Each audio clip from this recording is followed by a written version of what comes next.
9 was always a script that we very much enjoyed because it's a thriller, it's a race against time. Finally, the king is dead, and now what? He told me he wished for Aegon to be king. We're getting into a new territory here where we're standing right on the brink of war.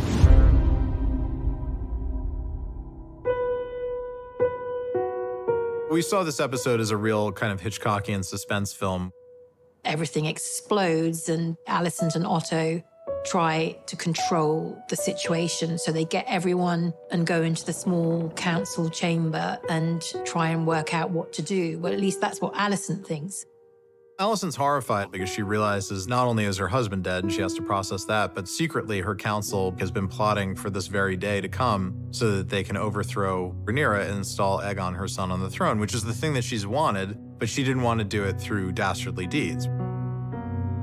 It's a good departure for her because she's seeing maybe this isn't the father she knew as she was growing up, but certainly this is the man that he now is.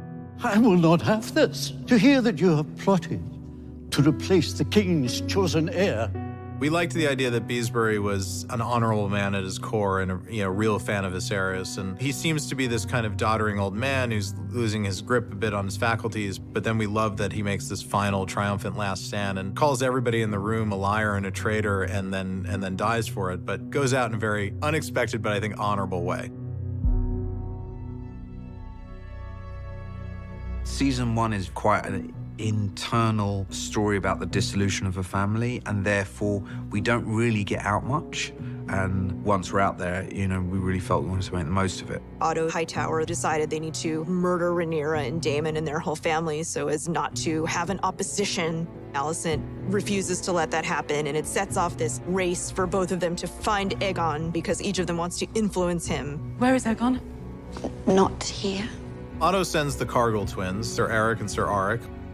Alicent goes to Cole, her loyal bulldog, who grabs Aemond as a partner and sends them out into the streets, knowing that Aemond knows what Aegon has been up to in the streets of King's Landing. And I think that's the big mystery of the episode is, who is Aegon really? Who is this man we're about to make king? You tolerated the prince's proclivities for years. We swore an oath of service until death. Over the course of episode 9, Eric and Arik show us that they are not in sync, particularly when it comes to Aegon as a worthy king, whereas Arik is okay with following orders. Eric feels more and more that his brother is lost, and during the capture of Aegon, Eric doesn't do anything. He allows his brother to fight Criston Cole, but he doesn't intervene in any way, shape, or form, and then disappears. When Aegon and Aemond have that fight, we really wanted to make it into like a sibling hatred, and Tom really dug deep and wanted to create this really tormented character versus Aemond, who is tormented, but he keeps it all hidden and under the surface. I have no wish to rule. I'm not suited. You get no argument from me. There's a lot of bitterness from Aemond's side. He's built to be the king. He wants the responsibility. He thinks he'd be good at it. And Aegon being the eldest son, it falls to him to do it. Aegon is an unlikely and unwilling king. He doesn't think his father ever really loved him enough or respected him enough to think that he was worthy of the job. And much like Daemon, Aegon just wanted to know that Viserys loved him and thought him worthy. He'll never really get that because his father died before he could say anything.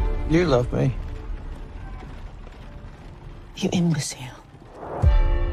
Aegon's coronation is another one of these show trials. The Hightowers really do like their staged events. But the idea is that in order for Aegon to be accepted by the people, you have to put him in front of the people and show them that he's their king. So they put on this big, grand pomp ceremony, stick the Conqueror's sword in his hand, put the Conqueror's crown on him, and call him king in front of the people so that the people will accept that that is Aegon their king, not realizing that this is being done without the knowledge of Dragonstone. The word hasn't even reached Dragonstone yet that Viserys is dead.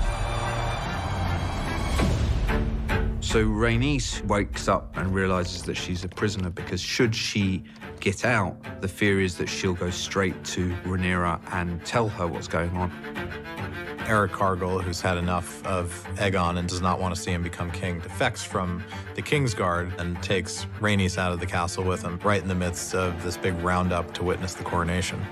We needed a penultimate scene, so we tried to come up with what's the worst thing that could possibly happen at the coronation and realized that it was a dragon to be let loose.